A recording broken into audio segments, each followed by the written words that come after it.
que a reinvenção da educação, cara, 2000 anos atrás, lá, os gregos, muitos anos atrás, ensinavam. Como é que os caras... A educação começou As lá. pessoas tinham necessidade de aprender. Vem vindo, daí cria a escola tradicional, e vai evoluindo, vai passar do tempo. O problema do ensino continua, a maneira de entregar o ensino está sendo revolucionado de uma forma muito forte agora, né? Principalmente pós-pandemia, acho que vem uma virada muito grande, assim, que era... Principalmente o ensino superior, ele vem numa pegada muito antiga, assim, desde 1910, 1920, na mesma vibe, assim, de alunos, sala, e isso é bom, funcionou, nos trouxe até aqui, mas tem maneiras de ensino agora que não fazem mais sentido. E aí tu abre sempre um gancho muito interessante, Maurício, que para mim, pro Sandro e pro pessoal da IDEA também é ponto fundamental. O ensino não é só aquele ensino que tu vai fazer no curso. Você tem que se tornar um autodidata. Cara, quando nós botamos isso na ponta, assim, tipo, cara, busca o conhecimento. E tu começa naquela, vamos fazer conta, então vamos fazer conta, vamos ver eficiência. Cara, leia 10 páginas por dia, tu começa ali, depois vai pra 25 páginas por dia, dá tantos livros no ano, dá tantas horas no ano, quando tu vê, em 5 anos tu fez no mínimo mais meia graduação. Cara, eu fiz um plágio de um capítulo do teu livro sem saber. Não tinha visto ainda todos os capítulos e na minha descrição do material que a gente montou na nossa palestra, na minha apresentação tem ali, eu botei a última frase, um autodidata implacável. Porque como eu comecei dois cursos superiores, 2 faculdades, biologia primeiro, depois engenharia de produção, e não terminei nenhuma, a galera fica meio, cara, mas tu é meio confuso na parada, né? Tu fazia biologia, depois tu foi produção, não termina nenhuma, tu não gosta de estudar? E eu, não, pelo contrário, depois que eu parei as 2, que daí eu descobri o método, voltei pros livros, coisa técnica e tudo mais, e daí eu virei o louco do estudo, o autodidata implacável. E ontem, daí, quando nós tava fazendo esse exercício, como é que eu tava falando em off ali, do nome do podcast e tal, o Mac abriu e falou, olha aqui, ó, o capítulo, se torne-se um autodidata implacável. Se tu puder falar um pouquinho a respeito disso, Porque o conhecimento, de novo, os monopólios estão deixando de existir, o conhecimento que antes era restrito às universidades. Você pega no passado, né, as famílias brasileiras enviavam seus filhos para estudar na Europa, porque lá estava o conhecimento. Sim. Aí o Brasil começou a ter boas universidades, começou a estudar aqui. E aí, na medida em que o conhecimento passou a ser disseminado, mais e mais pessoas puderam acessar qualquer tipo de coisa usando isso. Olha só, não tem por que hoje esperar o curso perfeito para se tornar uma pessoa melhor, né, quando você pode se tornar melhor agora, nesse exato momento. Não, eu vou esperar o curso perfeito, aquele... Assim, enquanto você espera, o teu concorrente está se tornando melhor agora. Desde 2017 eu tenho o hábito de estudar 1 hora por dia. Sempre entre o meu acordar, eu acordo 6h30, 7 da manhã, raramente muda, mas das 7 até umas 7h45, 8 horas da manhã, eu tiro para estudar. Estudar o quê? Assuntos que naquele momento são importantes pro meu trabalho, porque eu estou fazendo. E como é que eu estudo? Computador ou celular, Google, que é o livro mais atual dos nossos tempos, e dali se tem uma porta aberta para o infinito. E eu falo isso por quê? Porque desde 2017, ou seja, há 4 anos que eu faço isso e até hoje não fiquei sem resposta para um assunto que eu precisava aprender. Estudando de graça. Exato. Então, existe muito assim aquela relação, muita gente, não, mas educação é sala de aula. Sala de aula é uma forma de obter educação, mas não é a única. Né? Isso aqui é uma baita ferramenta de educação que a gente está fazendo aqui. Cara, eu escuto podcast muito como forma de conteúdo. Eu treino assim, ouvindo podcast e consumo lavando a louça.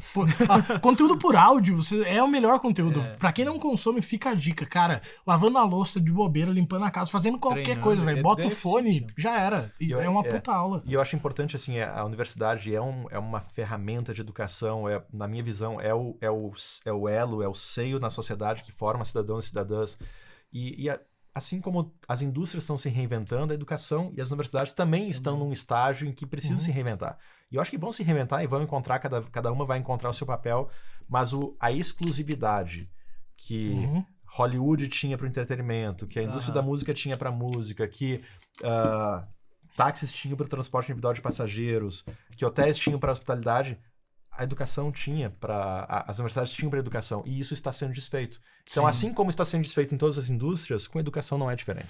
Fazendo um exercício de futurologia, quase, o que tu acha, Maurício, que daqui uns anos, ou agora, já seria a forma mais adequada assim, de ensino, ou o que tu acha que não sei, democratizar mais ainda, uma curadoria melhor, porque esse é talvez um ponto do Google, né? Ele tem tudo ali, mas tu não souber procurar direito, tu também fica perdido. Então talvez a curadoria seja um pouco... O que tu acha que vai ser ou já é a grande virada de chave, assim, do ensino? Olhando pra... Assim, na minha visão, a meia-vida de uma competência hoje, segundo a Deloitte, é de 5 anos. Então, tudo que a gente aprende em 5 anos perde metade do valor e eu tenho que buscar me requalificar ao longo do tempo constantemente. E eu acho que até isso foi um dado pré-pandemia. Encurtou mais ainda. Então, essa necessidade de busca de conhecimento, ela é... E isso põe, para mim, um aspecto na educação que é o seguinte, assim, o que eu preciso é a educação do agora. É assim, do agora pro agora. E é por isso que hoje crescem sem fronteiras os nanodegrees, as nanocertificações, aquelas certificações curtas, rápidas, profundas sobre um assunto que eu preciso para agora. É pertinente. No momento. No momento. E olha que interessante esse aspecto, porque no mundo onde a educação das pessoas exigida é eterna, eu tenho que ser um eterno aprendiz, eu tenho que aprender constantemente porque as coisas se tornam obsoletas, então eu tenho que aprender... Olha como há um descompasso. No mundo onde a educação exigida das pessoas é eterna, o principal produto da indústria educacional chama-se graduação, que tem início, meio e fim. Então tem um problema aí. Porque se eu tenho um produto que tem início, meio e fim no mundo que exige educação eterna, tem problema. Sim. Existe um espaço aí a ser preenchido. E tem um gap grande. Tem um gap grande. Então, na minha visão, eu acredito que a relação com as instituições acadêmicas... Eu estava lendo um artigo de uma universidade americana um tempo atrás que fez a seguinte inferência, que parece loucura, mas pode fazer sentido. Visto que o conhecimento é perecível, que as coisas se tornam obsoletas cada vez mais rápido, talvez o evento graduação, formatura, possa não fazer mais tão sentido. O artigo fazia essa reflexão, porque antes eu ganhava o canudo e celebrava, porque agora eu estou apto para exercer a vida inteira o conteúdo e o conhecimento que eu aprendi. Que isso não deixou já de ser verdade há um bom tempo. Então, se isso não existe mais, talvez esse evento não faça mais sentido. E a relação com a universidade, que hoje é estabelecida num produto que tem início, meio e fim, talvez no futuro eu vou, ao invés de pagar por um produto 4 anos, vou pagar uma assinatura, um subscription, por exemplo, numa universidade, 200, 300 reais por mês, não mais por 4 anos, para sempre. E aí eu vou estudar... o que fizer sentido para ti. Porque olha só que interessante, em geral as pessoas se formam nas universidades brasileiras, PUC, federais e tudo mais, mas quando precisam se atualizar, buscam outras instituições. É difícil a gente ver alguém que vai se atualizar, fazer um curso numa academia tradicional. Em geral, a nossa relação com a academia, ela é muito na graduação. Claro. Só que a graduação é um momento só da tua vida, você tem a vida inteira pela frente.